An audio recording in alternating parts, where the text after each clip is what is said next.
Hi, and welcome to another episode of Kuntarkis. My name is Michael Yon, and this episode is Planet Biology. So, welcome, Kuntarkis, and my first question, what are you referring to when you say planet biology? An interesting question, a very, very small answer, but I will elaborate on it. It's it's infinity, it's divinity, it's totality, it's the earth and all that live upon it. Okay, and I want to ask this question, what is the sensory system? It's an interesting question, and I think there's a lot of debate going on in the scientific world. They understand, I believe, that the nervous system has neurons and electrical currents run throughout the nervous system. And the interesting thing about the nervous system, it has large little nerves and very minute little nerves that the human eye probably would not be able to detect. And it runs from the top of the head all the way down to your toes, down to your fingertips. And there's thousands, Michael, thousands of these little nerve endings that run through the human system. The funny thing is, if something severed the cord in the actual spine, then suddenly that person would be like a vegetable. They wouldn't be able to walk normally. Even sometimes their speech could be impaired. Their movements in their hands could be impaired. Some are lucky. Sometimes the nervous system can still act and communicate with other parts of the body, but under a lot of situations, no. So the sensory system is not just the nervous system. It's also, let's say your chakras. It's also your mind. It's all around you. It's actually even living energy, your 4 quadrillion cells. Your sensory system is everything that you physically and spiritually are. And are you referring only to the human body's sensory system? Absolutely not. It goes right throughout every field of life that actually exists upon planet Earth, but also on all the other hundreds and hundreds and hundreds of thousands of planets with life forms. It's a universal thing right throughout the entire universes. So then all animals or mammals, they all have a sensory system. Absolutely. Now, a lot of them are very different.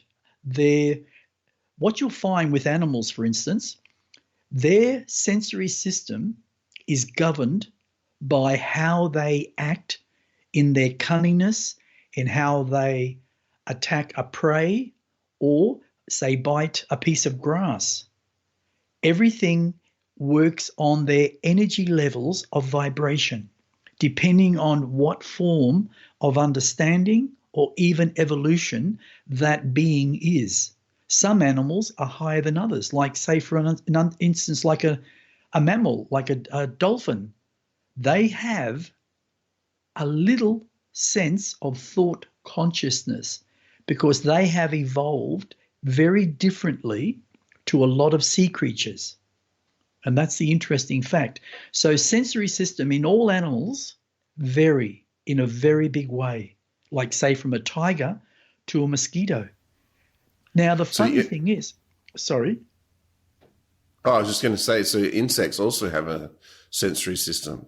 absolutely. And there are insects, Michael, that have a highly evolved sensory system above even a tiger. And yet a tiger has a very alert sensory system. Well, here's a question for you. What about the Earth? Does it have a sensory system, and can you elaborate on its main purpose? Okay. Now, the funny thing about the Earth, I don't believe there are many humans on this planet that would answer what I'm about to say in the way that I would say it. I think they would answer it in a very, very different format. But the Earth itself, once it's created, it has its own spirit, its own living force of energy, and it evolves consciously. That's why it created itself after the outer crust was created, because there was no life, there was no trees, no plants, no water. Now, the funny thing is, over all those millions of years, plants began to grow. That's consciousness. That's awareness. That's a sensory system, what needs to actually be on that planet. Then water came along. Now, where did the water come from originally? Now, that's an interesting question. How did the water develop on planet Earth?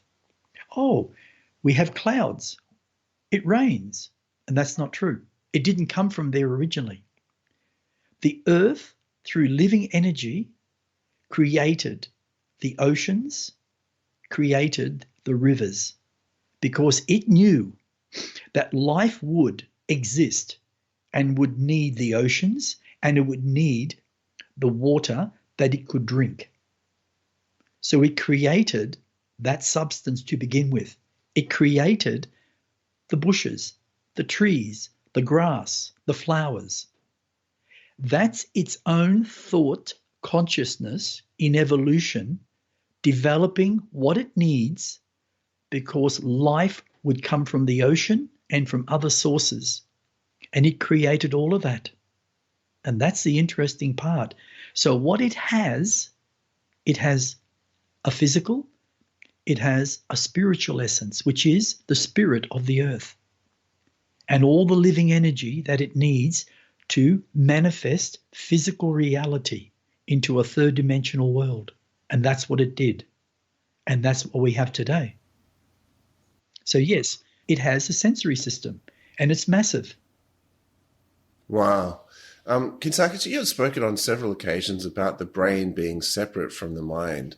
Since we're talking about the human sensory system, could you just explain the mind's connection to the sensory system? Yes, okay.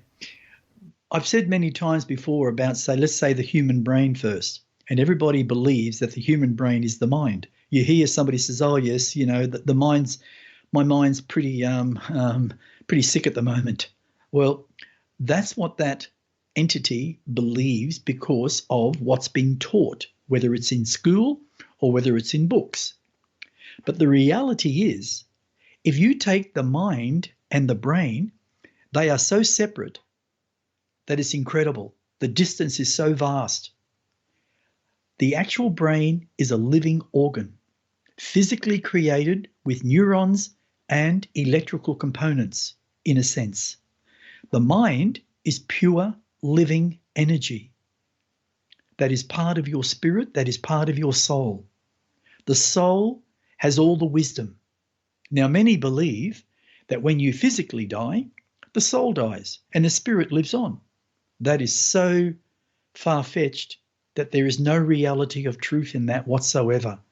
The spirit is what is the essence of when you go to sleep, and it comes out to learn, to bring back knowledge into your body so you can grow consciously with the same knowledge that the body creates while it's awake.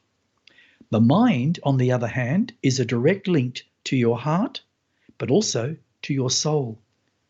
And it gathers information and passes it on to the brain and to the heart and to many parts in the organs throughout your body. So when we say a sensory system, the sensory system cannot be seen, Michael. It is basically invisible to the human eye.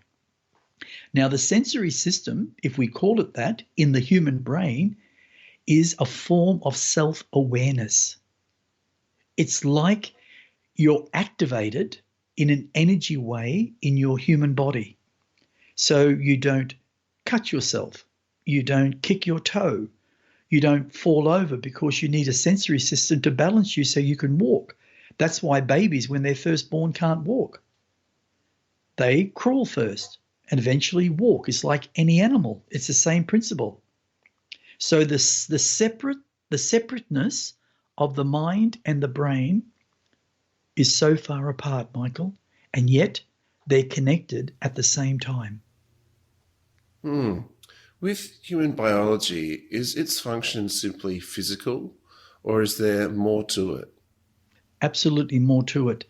If we look at the human biology, we can, as scientists would say, we can cut it open, slice it up like they do into very, very thin layers, and they can look at it and learn from it.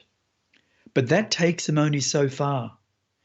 When the body is say deceased, there is no more life left in the body when it comes to living energy. It is vacant and eventually will deteriorate and return to the dust from which it first came, which is living energy. But the interesting factor is there is another part of us that is living energy, and it has everything we need when it comes to biology. It has the sensory system, it has the knowing, it has the knowledge, it has the awareness, right with it, even the day that we're born into a human body. It is teaching the human body from the soul how to do things. The child also learns by looking around and seeing what parents do, what society does. That's not saying it's 100% correct, because most of the things we do physically are conditioning. It's what we believe. But the mind, it knows what we need in life. If we could learn to connect to our own mind as living energy, we would be far more wiser. There'd be no crime, no violence, no rape, no murder, no greed, because the mind was never created for that. It's created in its own divinity. It's balanced. So it passes on the knowledge. So the human biology learns from it. So human biology is based on the physical aspect as well as the spiritual aspect. That is true. There's a balance, but we have created an imbalance in our physical bodies because of the way we think, because of our past lives. All the violence has never been looked at, and we aren't dealing with what is going on in the world. So we're caught up in a lower sense of understanding when it comes to human biology. And if we could just raise our consciousness a little bit more from a spiritual aspect, we would start to have balance. And when we have that balance, then we're in perfect harmony. So the human body actually couldn't exist on its own. Absolutely not. The only thing it can exist I'll put it this way. If the spirit suddenly vacated and the cord, which is they call the silver cord, was detached, the human body would fall to the ground because there'd be no more electrical system to run it. There'd be no more awareness. There'd be no more understanding that you could still stand. You'd fall to the ground and basically be deceased.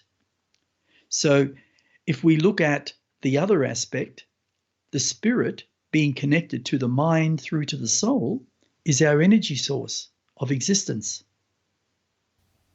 So what would it take to keep a human body alive without its spirit body? Well, the only way of doing that is if you, yeah, that's what they're doing now, aren't they, Michael, with robotics and all that. See, the heart is living energy, and it has its own database, and it can store more data than the human brain. The only problem is, if you create a robot, you can't function with the heart as it is in this moment. Because once the spirit's gone, the heart can't function. The only way the heart can function is two ways. It can have some form of adrenaline put into it, or it can function, say, if it was created into a robot without a mind. All it's got is the data that a human would put into the actual data for it to literally exist. It would never be human again. If you, say, take a person who just died and the spirit has vacated, There is no way to keep that body alive because it's actually decaying before your eyes, but you can't see it because we're third-dimensional sight. So it'd be a pretty hard job, Michael, to keep a body alive.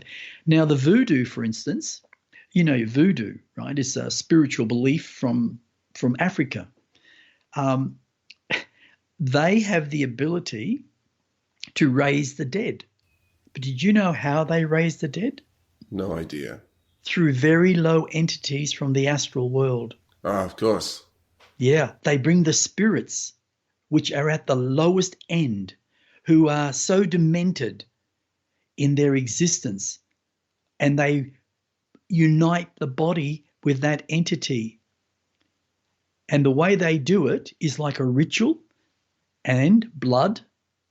And when that body steps up, it has no mind, it has no brain. All it can do is be controlled by the person who created it to begin with. And that's not life. That's just voodoo. I see. But there's do you remember Walt Disney, for instance?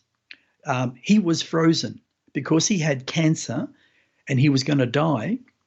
He had the money to freeze himself, create a special freezing system and freeze himself. And when they eventually learn how to cure cancer, which in a way they probably never will from a medical perspective, because they don't understand the principle of the body from a spiritual perspective.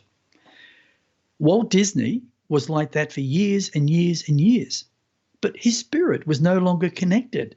It left when his body died or was frozen. And when they wanted to bring him back, the entity that would have gone into his body, if possible, which it is, would not be Walt Disney. It'd be somebody totally different. Wow.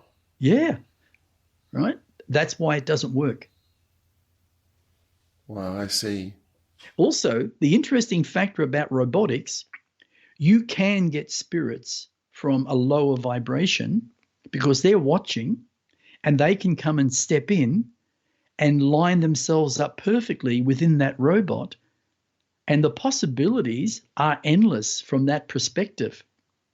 But what you would find, the confusion of the data that's entered into that robot, which could be half human and half robot, would conflict with the entity that's in. And then you'd have to say to yourself, well, who's going to take over? Mm. So there's a very dangerous level of, say, understanding. Mm. Yeah, my next question was, is there more to the sensory system than just the physical? Well, I've explained a little bit about that, but let's go a little bit deeper. Yes, there is. And to cut the question down a little bit, the sensory system is energy. It's not physical. And I think this is something that science have not yet fully understood. They believe everything is physical when it comes to the heart, the liver, the kidneys, the spleen, the lungs, the eyes, the whole body. That's what they believe. And they can work it out from a physical aspect, but it doesn't mean that's totally truth. The sensory system is connected through energy to every cell that's in your body. And that's what keeps you functioning. But if you don't put the right nutrition and enough clean water into your body begins to break down. If your body begins to break down, your energy fields begin to dissipate very slowly, but begin to dissipate. Because what you're not doing is having a balanced body for your sensory system to function correctly, just like your chakra systems. So that's the reality of it. Sure. So human biology from a scientific perspective is based more on the physical, isn't it? Well, I can answer that pretty simply. Yes, 100%. That is true. The sad part is if science could step beyond, say, the physical and realize that we are spiritual beings, that we are literally living energy in its totality. And the physical body is simply manifested from the soul through the mind into a human female who has been activated to have a child. And that's how that child is born. That's how that child can exist in a physical existence. But you know the interesting factor? The Nicarons have discovered that even though it's nice being physical because they live over 400 years to our time factor, which makes their life very pleasurable when you think about, you don't have to think, oh my God, I've only got about, really, when you wake up and you're 25 or 28 or 30, you say, I've only got about 50 years left. And what am I going to do with my life? It's only 50 years or 60 years. But when you have a long extended life like Nicarons and other civilizations, you don't worry about things like that. But what they have discovered, they've discovered that they can exist without a body because they do what they call projection, and they do it so regularly now, it's becoming a part of their existence. And they can even step out of their bodies and even preserve their bodies, still be connected and enter into a fifth dimension and come back and go back into their bodies. Now that, to me, is real science. Wow. Yeah. Wow, that's awesome. So, in reality, what makes all the internal organs function with each other? Consciousness, awareness, and having a really good, healthy sensory system. It allows every cell in every part of your body, including all your organs, to function in 100% perfect harmony. As long as you have the right nutrition, enough liquid to flush out the toxins, your body will always be healthy. Yeah, you'll get a cold or a flu or you'll get a sickness, but you get over it really quick because your body's immune system will create the antibodies to fight quicker, harder. So next time, the cold might last you a day and a half or a day.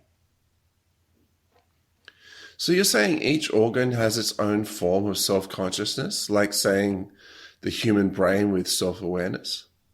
100%. If you take a cell, one cell, out of, say, your heart, the amount of data, Michael, in that one cell would just amaze you if you could extract it. We don't have the facility on this earth to actually do that.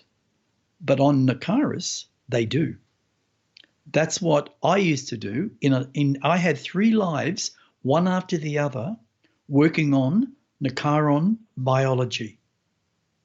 And they have about 6.5 quadrillion cells in their body. About 6.5. It may be slightly less, it may be slightly more. And I learnt everything to do with the biology of the Nicaron physical self. And it's just simply amazing.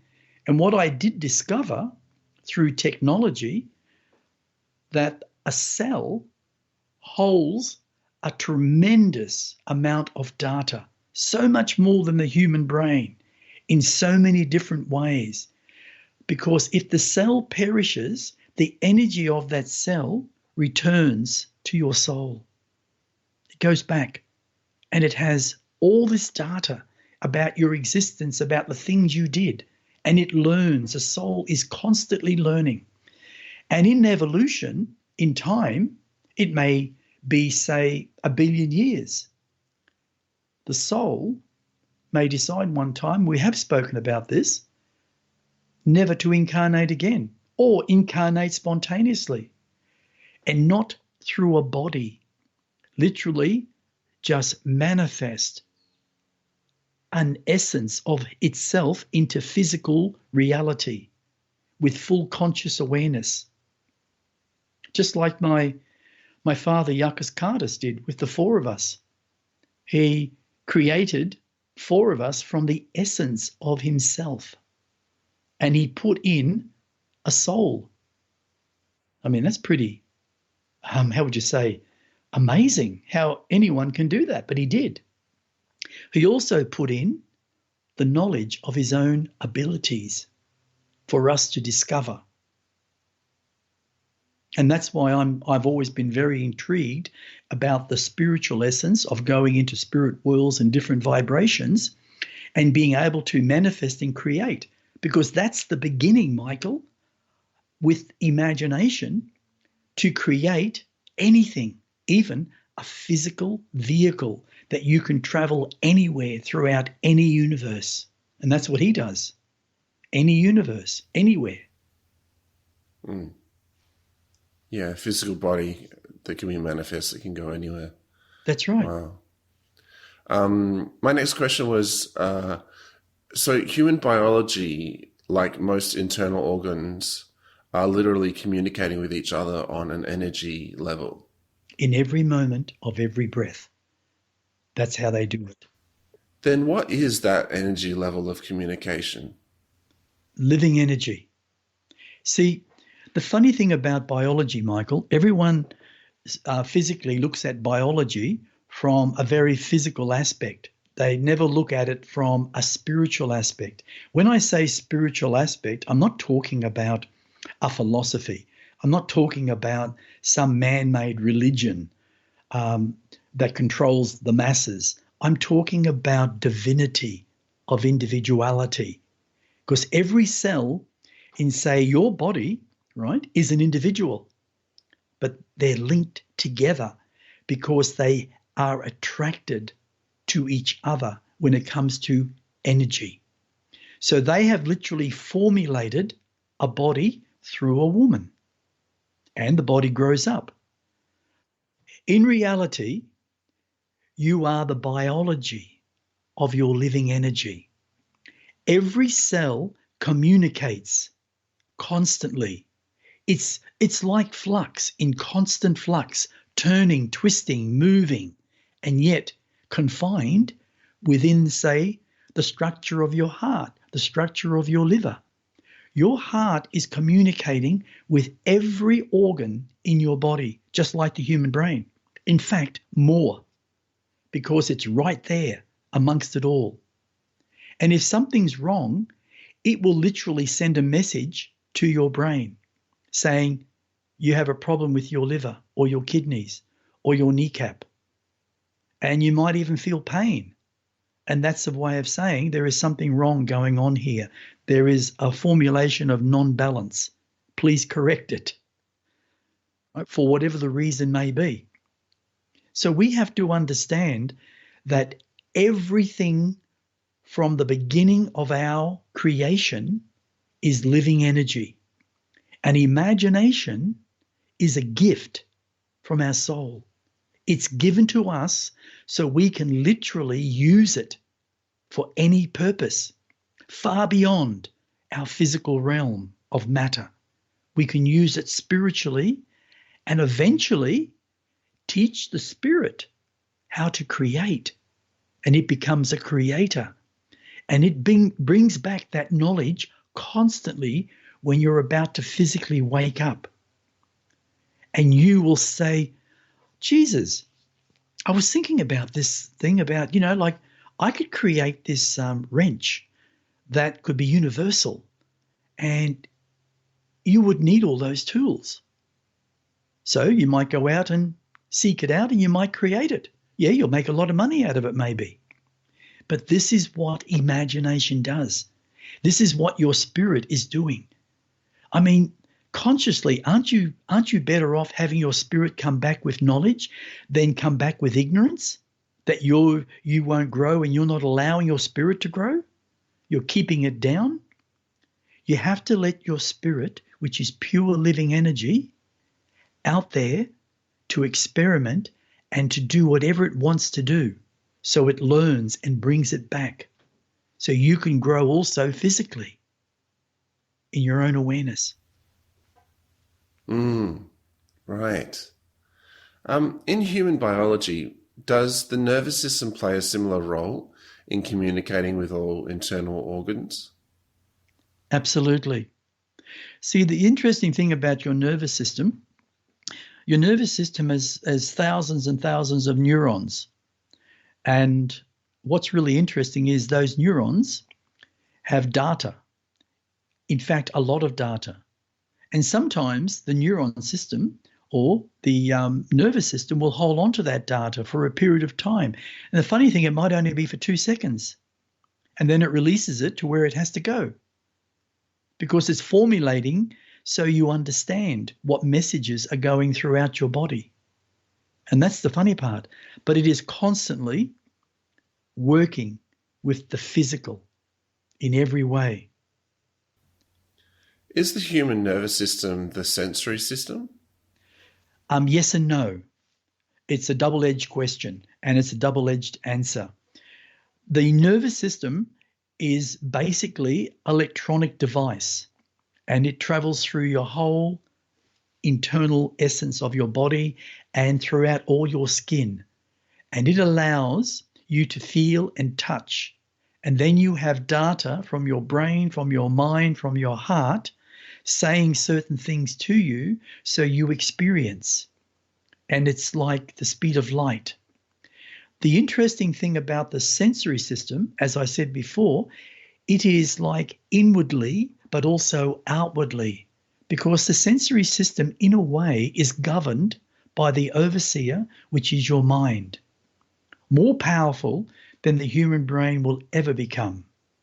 But we have a tendency to only stick with the logical side of our brain. Now, we can advance our brain, but we have to go beyond logic. We have to open up new pathways, which the mind is trying to do. And by opening up new pathways, we allow more information of data from the mind to enter the brain. And it's there for the brain to extract it and bring it to our attention so we can literally experience something different.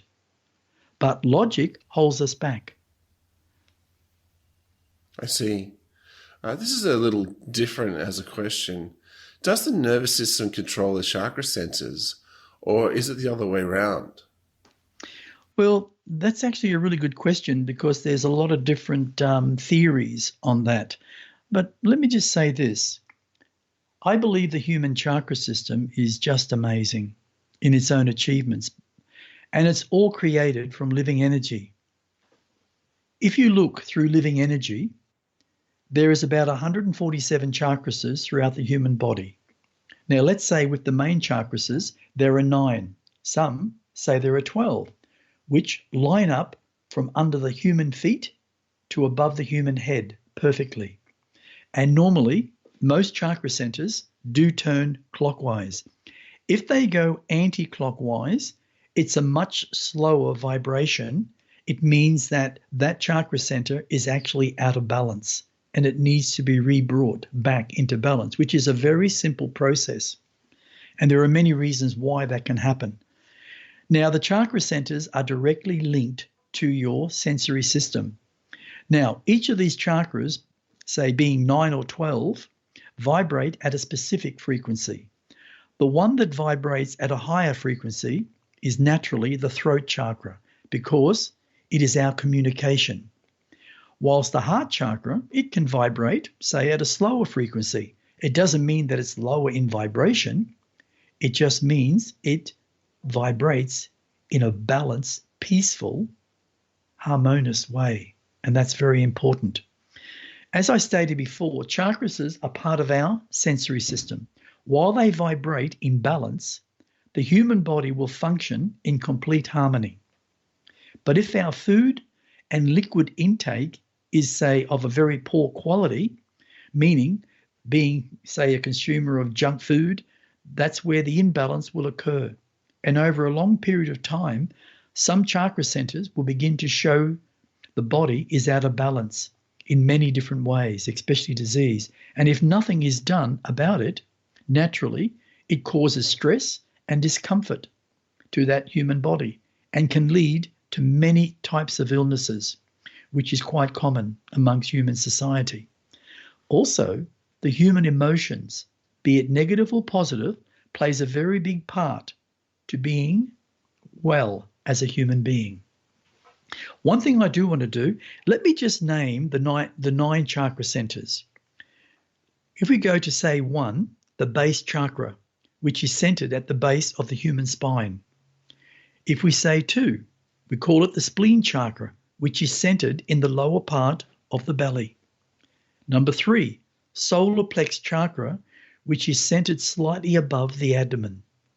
4, the best one, the heart chakra, directly in the center of the chest. 5, throat chakra, at the throat center. 6, the third eye chakra, directly between the eyebrows. 7, crown chakra, in the center above the head. 8, the soul chakra, is what created you to experience each human existence, meaning reincarnation. 9, creation, pure living energy, let's say divinity, being pure consciousness. All chakra centers communicate with each other through vibration, including the sensory system, which is their way of speech. But we speak verbally, being naturally sound from a very physical perspective. One thing I do want to actually say, I did say to you the other day, I think some people could have been confused over this. If we look at the pineal gland, for instance, I was talking about in the center of the brow. Well, partially that's true, but it's not actually sitting just below the skin or the skull or slightly in the brain. If we went into the head in a direct line, it would be about the center of your brain. Just so people understand that, that is the pineal gland that's getting smaller and smaller, and the pineal gland gets coated with a substance called fluoride. It's like being encased in dried up calcium, very hard, very solid, and really hard to dissolve. Now, the pineal gland is not the chakra center, which is the third eye. The third eye is a part of all your chakra centers, just so we fully understand that. Yeah, so the third eye is just behind the brow, the center of the brow. Absolutely. Yes. Yeah. Yes. So I got a question. Before you ask that question, can I just add one little other part about that? Sure. There are a lot of healers that actually help realign chakra centers. And by the way, anyone can actually do it if they're true of heart. If you have a person laying, say, on a massage bed, for instance, or anywhere really, they have to be laying down flat on their back. And let's say it's the heart chakra that's out of balance. In most people, that is the case because we don't learn to actually feel the real essence of our heart. We seem to be lodged into, how would you say, a physical understanding of unconditional love. Conditional love instead of unconditional love. Now, if we bring that heart and put our hands slightly above it, say about 10 centimeters, and turn clockwise and put our own hands on our heart and project energy from our heart into our hand as we turn very slowly above the heart or above any chakra center. It doesn't matter if you sense it, feel it, or even see it. If you don't see it, it doesn't matter. As long as you run your hand around clockwise, say for about 30 seconds, and then pull away very gently, what you've done is started the motion of the heart in the right direction. What the person then has to do is look at their life emotionally, why they're feeling that pain in their heart, or why they're feeling the pain in the throat or in their third eye, because it means something is out of balance in their life. Whether it's food intake, alcohol, not enough water, too much stress, they have to look at that and change it. Because if they don't, the heart will eventually become unbalanced again. and eventually cause some form of illness. I just wanted to add that in. But it can be done by anyone if they're true of heart. Sure, wow. Are the human chakras actually formulated as physical substance? Absolutely not. They are living energy created by the mind from the soul. And they're there over the entire body in all different directions. The main 9 that I speak about are quite large, probably around 6 centimeters in diameter from the center out. And then they have a cluster of energy around that connects them very slightly with a thin layer of energy to every chakra on those 9. So they're all connected in an energy form. Wow. But the interesting thing is, all the other chakras, Michael, they're all over the body. They can be as small as a centimeter, even half a centimeter. And they're spinning like all the rest, normally in a clockwise direction. And you know how you get an ache in your toe? Rub it. Just rub it. And then turn your finger in a clockwise direction. If you get a pain, say, in your knee, rub it. Suddenly there's a pain for no reason. Rub it.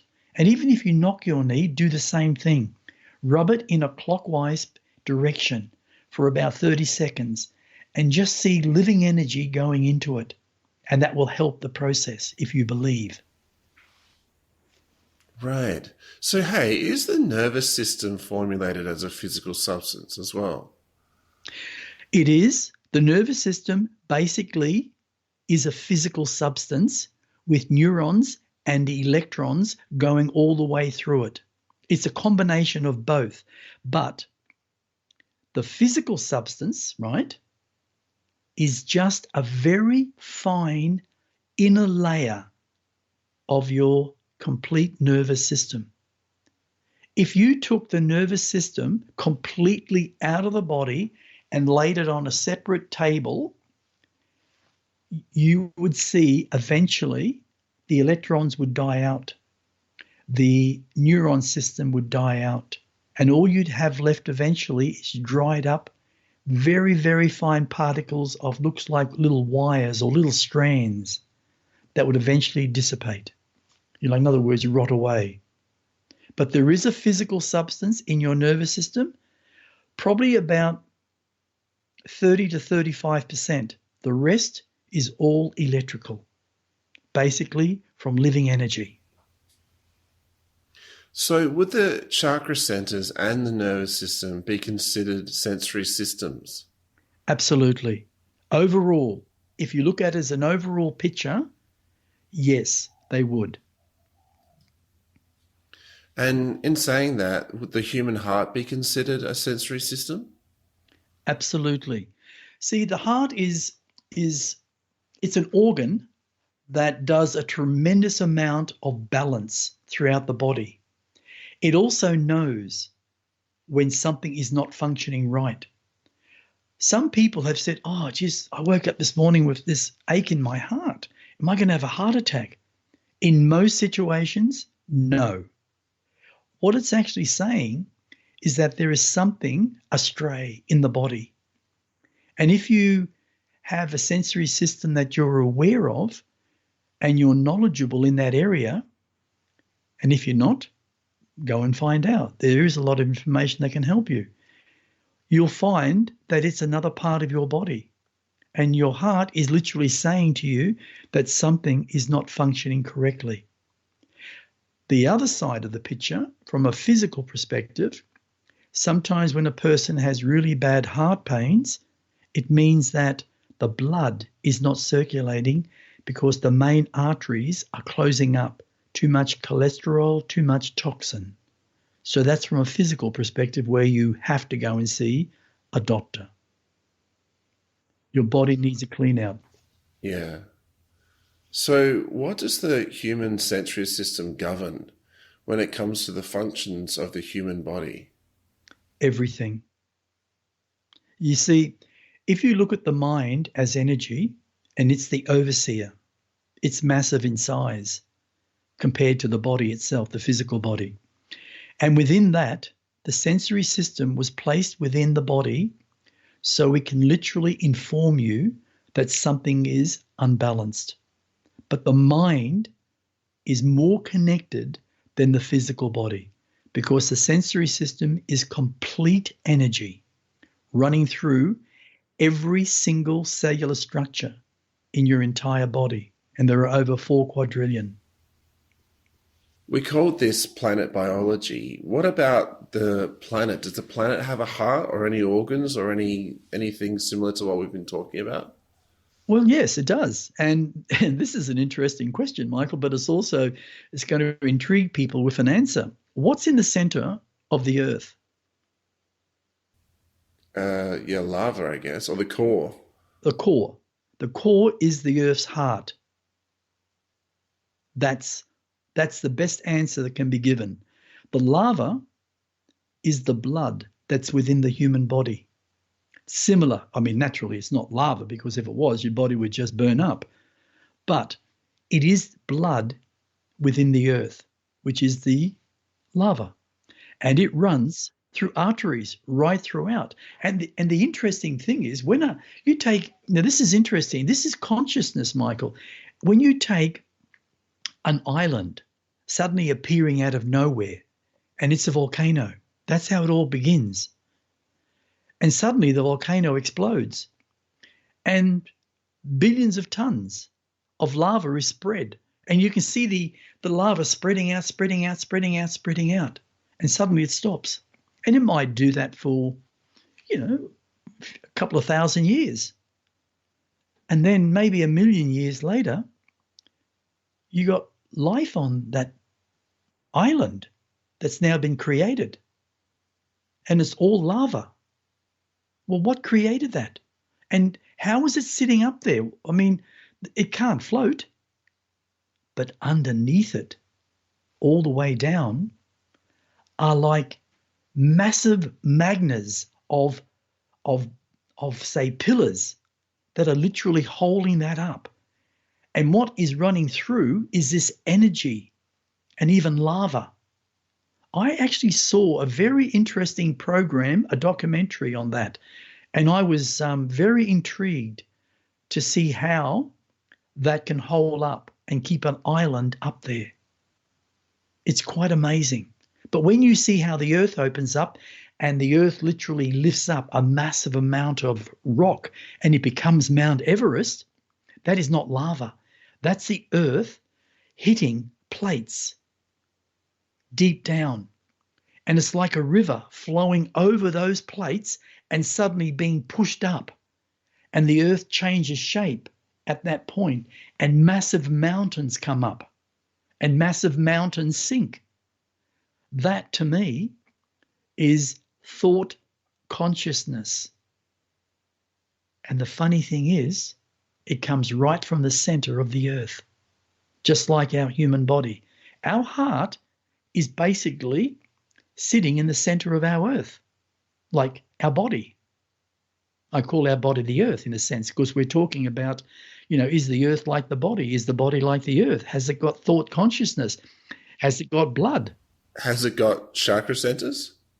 The earth, absolutely. Yeah. Mm-hmm. Some of them call them grids. Some call them grids. Yeah. And they say if grids are played with and dug out, it can cause an imbalance in the earth. And if you look at, say, the moon, it's only in the last few 100,000 years the moon has actually sped up. And also, it doesn't run around the earth anymore in a perfect circle like it used to. It now is more shaped as it runs around a little bit like an egg. And I said to you once before, in maybe 1 million to 2 billion or even 3 billion years, or maybe sooner, eventually the moon will just keep going and no longer be in with the Earth's vibration. And we will no longer need a moon.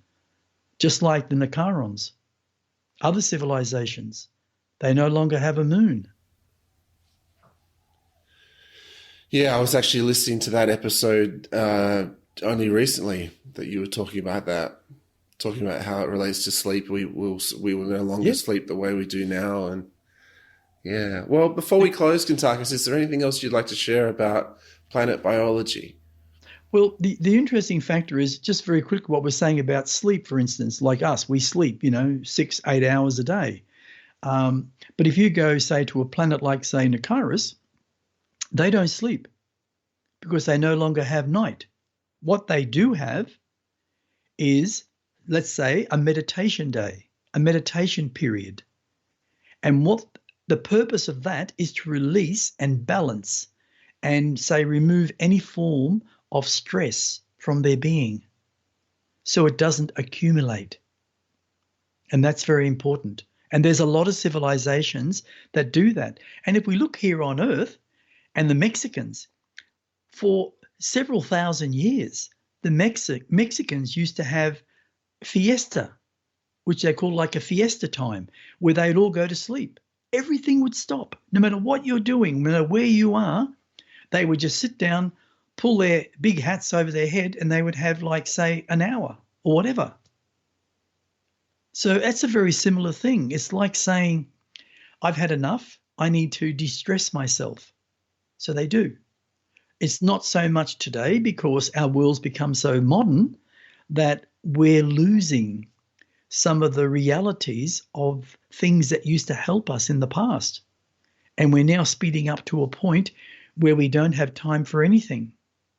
And that is meant to be because there are those that have helped that come about to create chaos. So we are completely stressed all the time. So that's all I want to say, Michael. All right. Well, thank you, Kuntarkis, for all that you've shared. This concludes another episode of Kuntarkis. If you'd like to contact us, please email kuntarkis@gmail.com with questions or suggestions or whatever you like.